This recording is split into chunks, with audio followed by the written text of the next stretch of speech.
Bismillahirrahmanirrahim. Ya kaum tuh ya kan semua saking segala yang antara.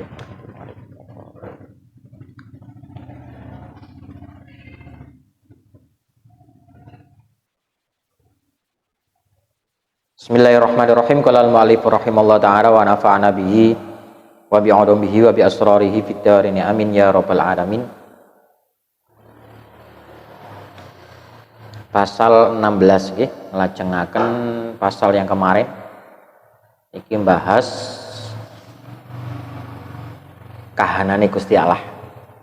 Jadi walaupun awake dhewe niki kak jutul lah bahasane. Kak gitu, kak gayuk. Tapi paling enggak kita tahu, kita faham. Dengan kita mengucap la ilaha illallah itu paling enggak kita faham kita siapa, yang kita sembah siapa, dan kita harus ngapain. Qalhu kaifa yutasawwaru ayyah jubahu syai'un wa huwa alladhi adhara kulla syai'. Kaifa yutasawwaru ayyah jubahu syai'un wa huwa alladhi dhahara kulli syai'. Kaifa yutasawwaru ayyah jubahu syai'un wa huwa alladhi dhahara fi kulli syai'. Kaifa yutasawwaru ayyah jubahu syai'un wa huwa alladhi dhahara likulli syai'. Kaifa yutasawwaru ayyah jubahu syai'un wa huwa dhahiru qabla wujudi kulli syai'. Kaifa yutasawwaru ayyah jubahu syai'un wa huwa adharu min kulli syai'. Kaifa yutasawwaru ayyah jubahu syai'un wa huwa adharu min kulli syai'. Kaifa yutasawwaru ayyah jubahu syai'un wa wal wahidu alladzi laisa ma'ahu syai'un. Kaifa yutasawwaru ayyah jubahu syai'un wa huwa aqrabu ilaika min kulli syai'. Kaifa yutasawwaru ayyah jubahu syai'un walau lahu ma kana wujudu kulli syai'. Ya ajaban kaifa yadharul wujud fil adam. Am kaifa yasbutul hadisu ma'aman lahu wasful kidam mimma yadulluka ala wujudi qahrihi subhanahu an hajabaka anhu mimma laisa bimawjudin ma'am. Nanti niki bahasan niki adalah kata nopo, kalimat tanya semua, bahwa kemarin itu dijelaskan tentang semesta, tentang nurullah, tentang tajallinya Allah, tentang makom syuhud dan makom hijab.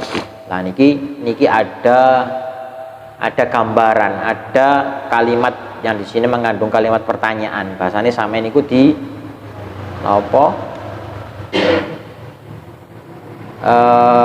Dikasih pertanyaan, yang pertanyaan ini sebetulnya ya sampean paham, atau dengan penjelasan ini harusnya sampean itu sadar, harusnya kita sadar, harusnya kita tahu kita harus bagaimana, kita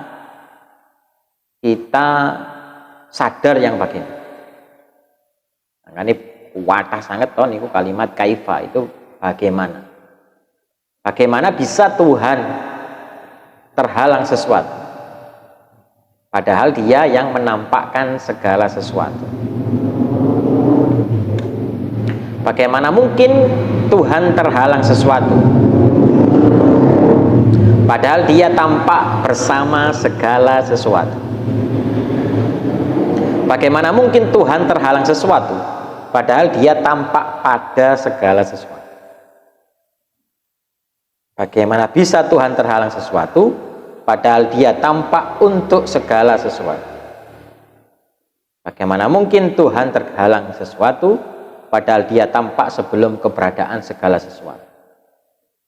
Bagaimana mungkin Tuhan terhalang sesuatu, padahal Dia lebih tampak daripada segala sesuatu. Bagaimana mungkin Tuhan terhalang sesuatu, padahal Dia esa, tanpa ada yang bersamanya. Bagaimana mungkin Tuhan terhalang sesuatu, padahal Dia lebih dekat kepadamu dari segala sesuatu. Bagaimana mungkin Tuhan terhalang sesuatu, padahal jika bukan karena Dia, wujud segala sesuatu tidak akan ada. Sungguh aneh. Bagaimana mungkin keberadaan wujud bisa tampak dalam ketiadaan atau adam? Atau bagaimana bisa sesuatu yang baru bersanding dengan yang maha dahulu? Bahasanya ini kegelapan dan terang benderang kan ngono toh. Yang pasal kemarin itu ya gelap ambek padang itu ya gampang lek bedakno. Sangat gampang sekali.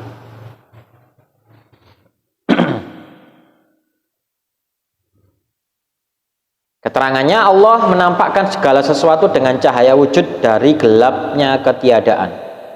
Dengan kemunculan cahayanya dalam segala sesuatu, semuanya menjadi tampak. Jika wujud segala sesuatu bergantung pada cahayanya, mustahil sesuatu itu menutupinya, sehingga membuatnya terselubung dan tidak tampak.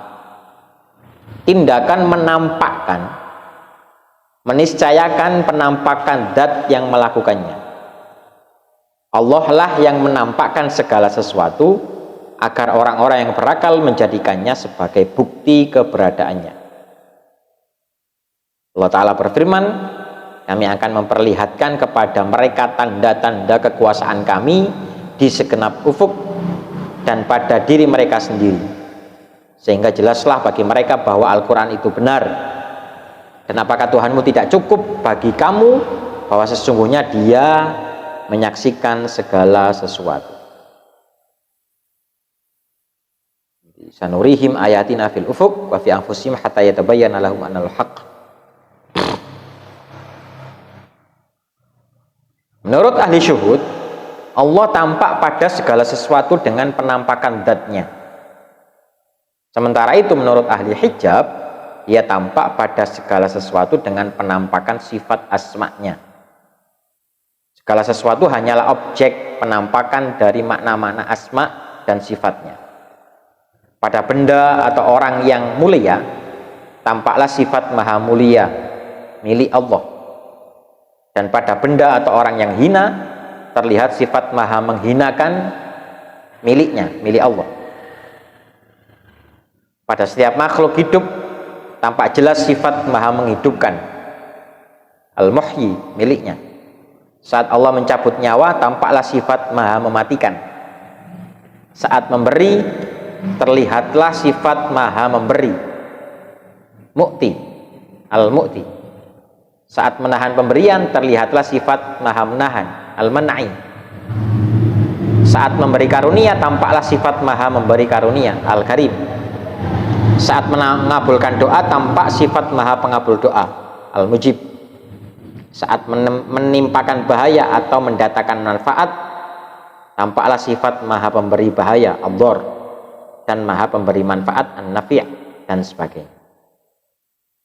Bagaimana bisa Allah terhalangi sesuatu padahal Dia muncul atau tampak pada segala sesuatu sehingga bisa dikenali? Karena itulah seluruh semesta alam bersujud dan bertasbih kepadanya. Tetapi kita tidak mendengar dan memahami tasbih mereka.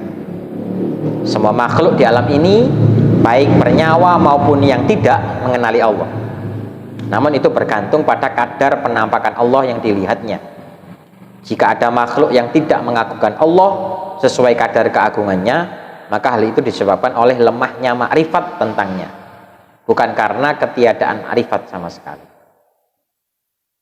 Bagaimana mungkin Allah terhalangi sesuatu sedangkan Dia zahir sebelum wujud segala sesuatu? Karena asma-Nya sudah tampak jelas azali, sudah tampak sejak zaman azali. Kemunculan Allah sendiri sudah merupakan sifat aslinya, yaitu al-zahir, tidak didapat dari luar, tidak beralasan, dan tidak diserap dari mana saja. Sementara itu kemunculan alam semesta adalah akibat kemunculan Allah di sana dengan sifat dohirnya. Jika demikian, bagaimana mungkin semesta dapat menghalanginya? Bagaimana bisa Allah terhalangi sesuatu padahal Dia lebih tampak daripada segala sesuatu? Karena dalam setiap kondisi wujud lebih tampak daripada Adam. Juga karena kemunculan substansial lebih kuat daripada kemunculan aksidensial.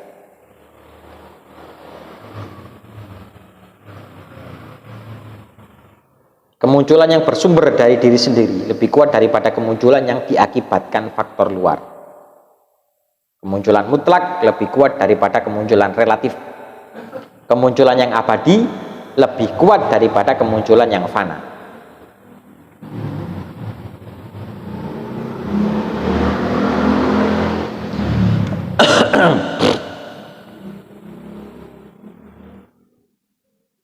Wujud Tuhan tidak diketahui akal, karena kemunculannya amat dahsyat. Kemunculan dahsyat itu tidak akan bisa diketahui oleh orang-orang lemah. Seperti halnya seekor kelelawar yang hanya mampu melihat di kegelapan malam. Sedangkan di siang hari ia tidak mampu melihat apa-apa. Hal itu dikarenakan kuatnya kemunculan siang. Sementara itu penglihatan mata kelelawar amat lemah. Ia tak sanggup melawan pancaran cahaya matahari. Kuatnya kemunculan siang dan lemahnya penglihatan itulah yang menjadi sebab kelelawar tak mampu melihat di siang hari. Niki napa? Tasbih nggih, penyamaan lah. Penyamaan kemampuan kita, kemampuan makhluk ambil situasi nih, wow.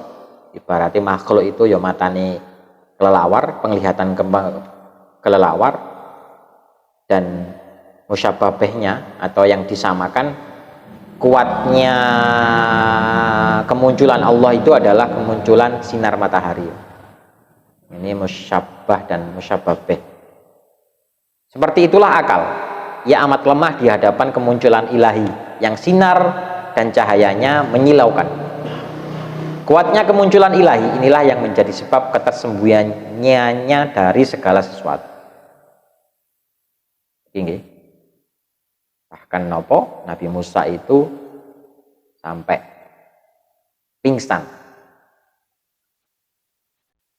Bagaimana mungkin sesuatu akan menghalangi Allah, padahal Dia yang Maha Esa, yang tak ada sesuatu pun yang bersamanya, karena segala sesuatu selain Allah tidak ada dan tidak berwujud. Dengan demikian tak ada sesuatu pun yang dapat menghalanginya, karena semua wujud hakiki hanya milik Allah, bukan milik selainnya. Bagaimana mungkin Allah terhalangi sesuatu padahal Dia lebih dekat kepadamu dari segala sesuatu, karena Dia mampu meliputi dan mengaturmu. Allah Ta'ala berfirman, dan kami lebih dekat kepadanya daripada urat lehernya. Menurut ahli syuhud, dan Allah amat dekat kepada kita. Adapun menurut ahli hijab, Tuhan dekat kepada kita dalam pengertian dekat ilmu, kekuasaan, dan sifatnya yang lain. Bagaimana bisa Allah terhalangi sesuatu, padahal tanpa Dia segala sesuatu tidak akan ada. Sampai-sampai para musyahidun, yaitu ahli syuhud, menjadikan Allah sebagai dalil untuk membuktikan keberadaan segala sesuatu. Allah Ta'ala berfirman, dan apakah Tuhanmu tidak cukup bagi kamu bahwa sesungguhnya Dia menyaksikan segala sesuatu. Sungguh aneh, bagaimana mungkin wujud tidak tampak dalam Adam. Adam adalah kegelapan, sedangkan wujud adalah cahaya. Keduanya mudah dibedakan. Bagaimana bisa sesuatu yang baru atau hadas bersanding dengan yang maha dahulu, qadim? Bagaimana mungkin sesuatu yang baru muncul bersamaan dengan memiliki sifat qidam? Yang baru itu batil, sedangkan Allah itu hak. Kebatilan akan sirna dan dengan adanya kebenaran. Allah Ta'ala berfirman, qul ja'al haqqa wa zaqal batil innal batila kana zahuqa. Dan katakanlah yang benar telah datang dan yang batil telah lenyap. Sesungguhnya yang batil itu adalah sesuatu yang pasti lenyap. Sosok yang lahir atau tampak dan sabit atau tetap, itulah Tuhan yang maha hak, Allah Ta'ala, bukan alam semesta. Tak ada yang berwujud kecuali Allah, karena Dia tampak dan menampakkan, yang maujud dan berbeda dari segala penampakan lainnya. Pertanyaan-pertanyaan yang bernada keheranan dalam hikmah ini pasti akan diajukan oleh mereka yang pernah merasakan pengalaman syuhud. Ini nggih perlu digarisbawahi nggih. Oleh karena itu, semakin kuat pengalaman syuhud, yang dirasakan seseorang, maka semakin sirnalah alam semesta ini dari pandangannya.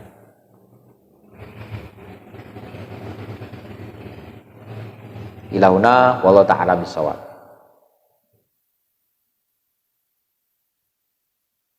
Nanti niki nggih, kalau ada dalil tafakkaru fil khalqi wala tafakkaru fil khaliq, berpikirlah, bertafakurlah atau berpikirlah untuk makhluk ataupun ngarang utawa apa angen-angen lah lek perkara makhluk, wala tafakkaru fil khaliq, tapi jangan berangan-angan tentang sang pencipta. Tapi nyatanya di sini kita dikasih materi, dikasih penjelasan, dikasih gambaran-gambaran yang memang kita harus kenal, kita harus iman. Karena ini ataupun kita secara global, secara tidak langsung, kita itu merupakan manifestasi dari Allah. Makhluk atau alam semesta ini merupakan apa? Prototipe lah bahasanya. Manifestasi dari Allah. Tidak hanya kita manusia, tapi alam semesta nggih. Lek jenengan nangen-nangen niku nopo bintang itu kan pasti juga berkurang atau bahkan bertambah. Itu kan bahwa semesta ini tidak kekal. Yang kekal itu hanya Allah. Pemeneh manusia yang ada jangka waktunya sing ono kontrak.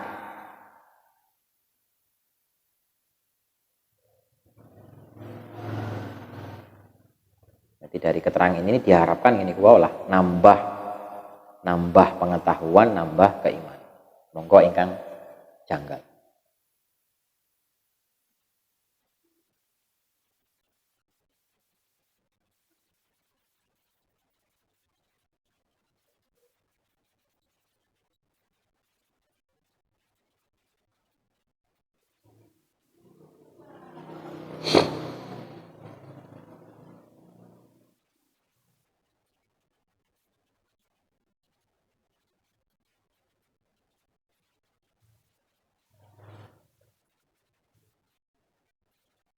Dan pembahasan ini nggih, ini membahas materi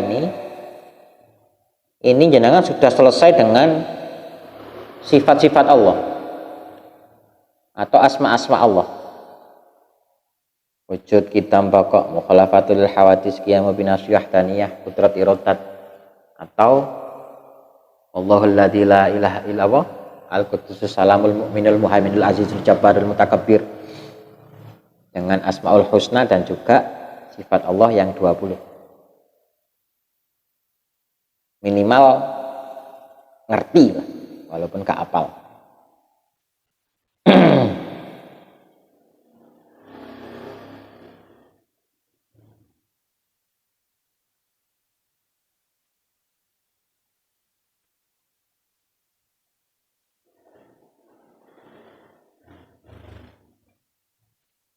Monggo.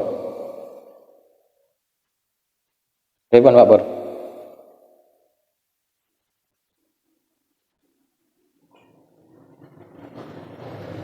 Enten apa-apa titik-titik bahas Gusti Allah.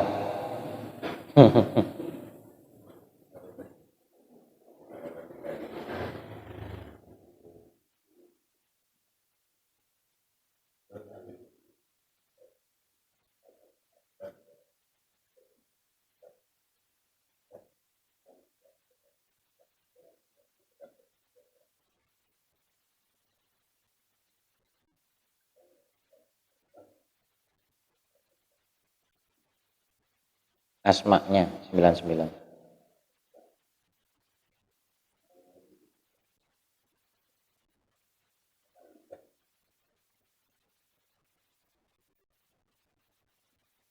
Pripun pertanyaannya?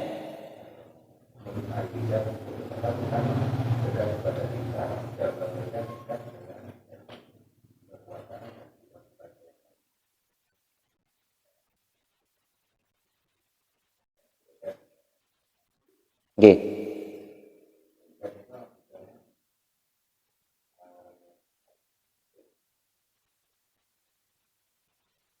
Kalau di Raba nggih. Lek syuhud ini berarti wong jadab tanpa akal. Lek hijab ini berarti sik duweni akal. Entah sudah sampai makom fana atau enggak, nggak tahu. Yang pasti yang hijab ini masih berakal. Akhirnya menafsirkan tentang sifat, tentang asma itu ya menafsirkan kedekatan kita dengan Tuhan. Wa nahnu aqrabu ilaihi min hablil warid, bahwa Allah itu lebih dekat daripada urat leher itu nggih. Dalam segi ya kita ini manifestasi dari Allah.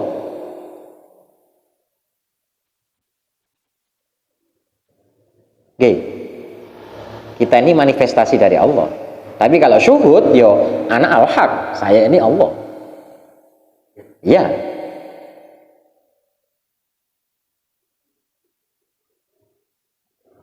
Tunggal ini film Siti Jenar kae. Siti Jenar ka ono sing ono Gusti Allah kan.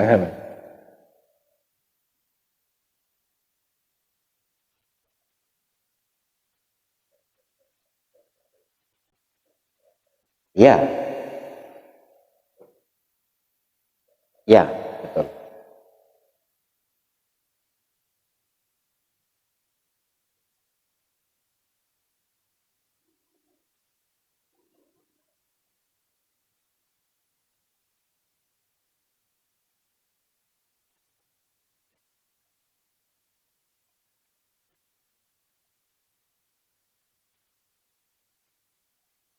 Pun nggih.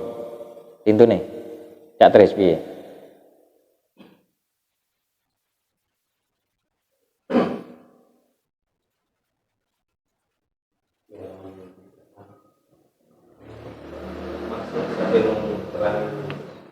Bagaimana bisa sesuatu yang baru bersanding dengan yang masa lalu. Oke.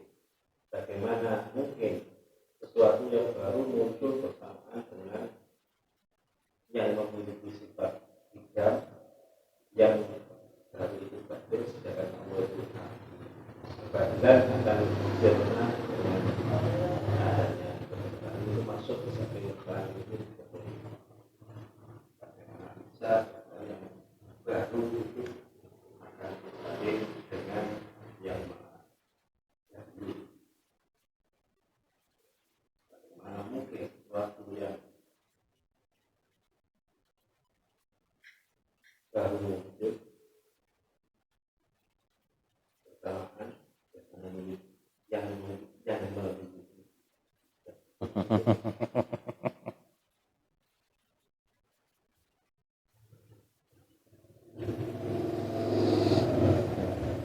Ya, sesuatu yang baru itu siapa? Ya kita, makhluk. Bersanding dengan yang maha dahulu, Allah. Akhirnya mau oleh ahli syuhud, dia mengeluarkan perkataan ana utawi ingsun iku al-haq, dat kang hak ketuaan. Saya adalah Allah, kan ngono.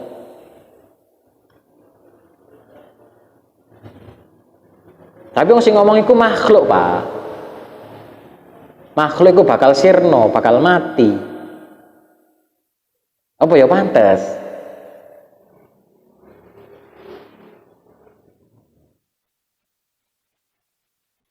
Kalaupun toh dia nggak salah, berarti sing salah sing ngrungokno. Nggih. Ana wong jadab ngomong, "Wah, iki Gusti Allah." Wong jadab kok ya aja tiba itu. Sing ngrungokno, sing nafsiri, sing keliru.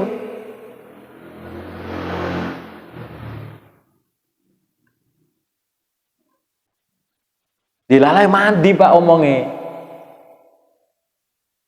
Ya aja tinut. Gak bener lah ngenut.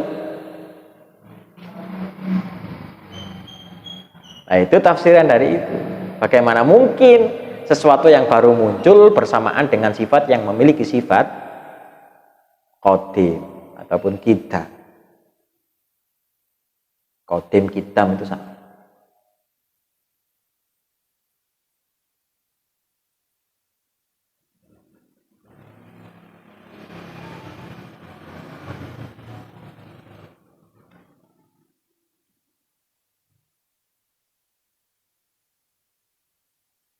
Kon saged memahami gitu. Ya bener, perkataan itu ketika di makom fana Pak, ya selesai Pak, bener Pak, gak salah blas.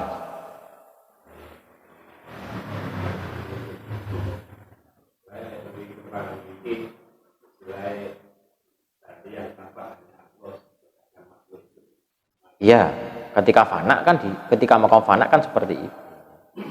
Tapi ketika ono wong fana kok dirungokno kancane kan ya aja melok-melok.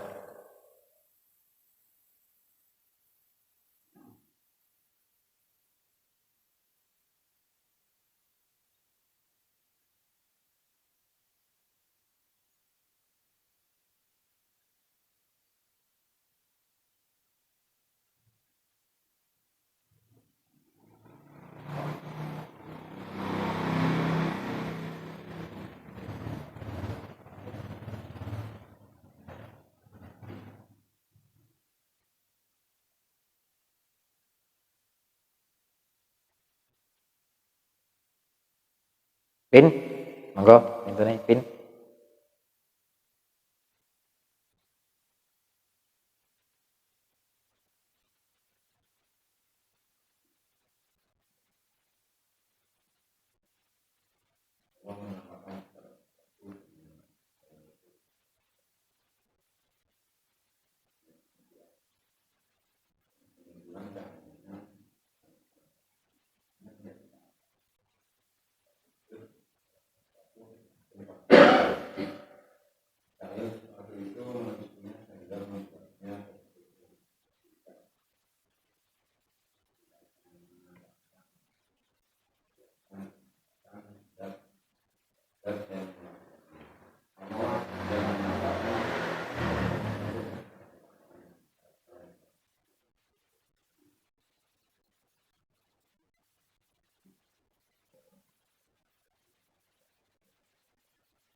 Gambarane kelelawar mang.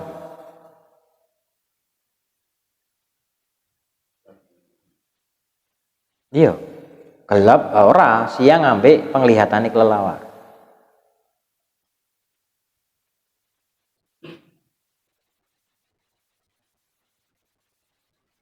Gambarane lah. Ini hanya gambaran ya. Kelelawar mang. Allah itu mataharinya kan ngono to. Lah, semesta alam itu kabeh lho ya.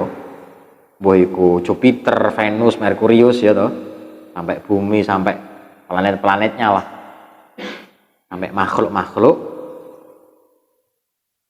Nah, akhirnya ana awake dhewe menungso iki kelelawar sing metu pas awan kan ngono.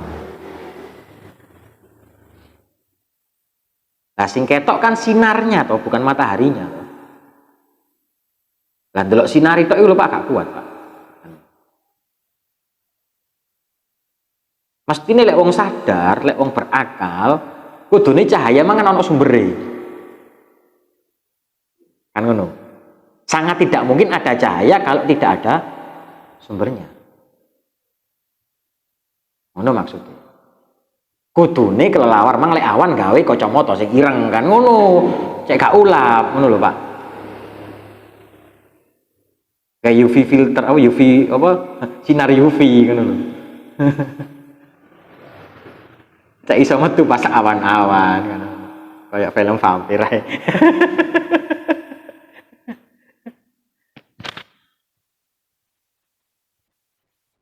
Akhirnya segala situasi iso ngono lho.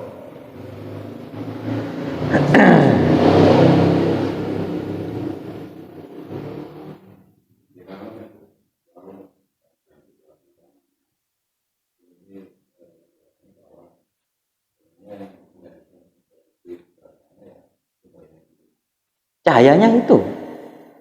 Iya. Logikanya kan ngono, Pak. Ngene iki awake gak rumangsa ana lampu. Karena gak mati lampu. Gitu.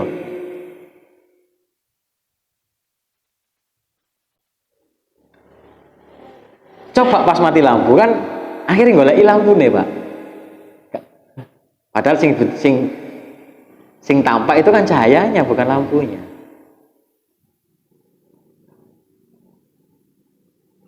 Lah bukti ana lampu ya akhirnya padange awake ngrasakno padange.